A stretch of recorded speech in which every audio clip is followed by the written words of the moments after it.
I'm out here at Tsugawa Nursery. I'm with Brian. Brian, it's spring. Might Yes, not it is. quite feel like it today, but spring is coming. Yeah, and we're getting ready for our pots in our containers. It's around the corner, we know that.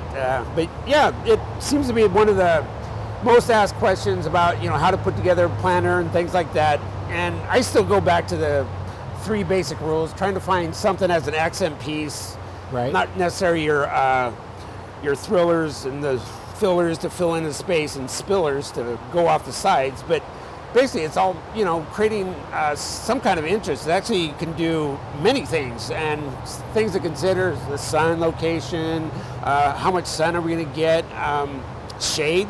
We can find things that will go into partial or full shade.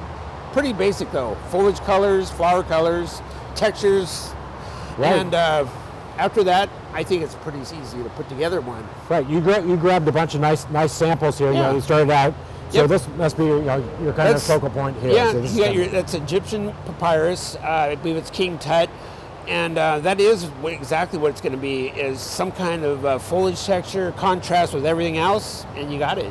It would look good with anything in there, I think. Right. And then you have some kind of your medium, your Yep. your fillers. Yep. This little guy, I love him. Yes. He's a great It just one seems here. to be always popular, and I used to go cigarette plant. They used to call it the cigarette butt plant or whatever. But more than ever, the last say 5 to 6 years, it just becomes a good mainstay where everyone should have some of that. And these guys just bloom and bloom. They do and bloom. Many different colors to offer. Most of them, though, are that orangish red with that white little ending there, and creates quite an interest plant. Right. I saw this one over here. A lot of us know kind of the Yep. little osteospermum daisies, but the flower on this African guy. daisies. Well, they come in they're coming out with 10 different colors every year, so it's getting kind of hard to keep up with them. But Right. it does like full sun. It does bloom it blooms its little tail off, and it's a great little performer. Right. And, Full sun on that one. Coleoso is another great one that, Yeah. talk about bang for your buck. Oh yeah, The coleus is a great good one one. for like sun to parshun. Again, so many different foliage colors. I'm sure there'd be one to fit anyone's color palette very Right, you have a easily. rainbow of colors Yes, over there. Yep. You know- Easy to grow, no bugs, no diseases on it.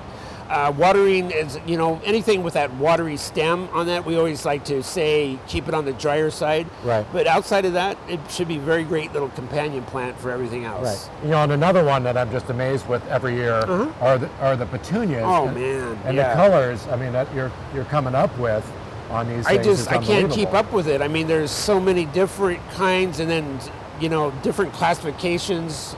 It's just fun to see all these new colors Right. coming out with. It's like an artist is back home doing something to create this Right. stuff, but it is amazing. And you guys have, just a sea of color in the background of all this stuff coming in now. Yep, it is. And for the gardener that, a lot of us do the color, but there's other options for doing pots and containers. Like this guy right yeah. here. This is a totally different look. That would be a totally different look, like a little mini landscape, or for the people that don't really, and this would be like a seasonal interest. You would never have to really worry about patching or filling in. It's pretty much plant this, walk away, and let it do its thing. This one, you'd never have to really, you can add different things, grasses, Right. little dwarf grasses, but Right, and even like you did with the statuary. right. Throwing in little interest things. It could be a little vacation trip and you found a little piece of driftwood, whatever.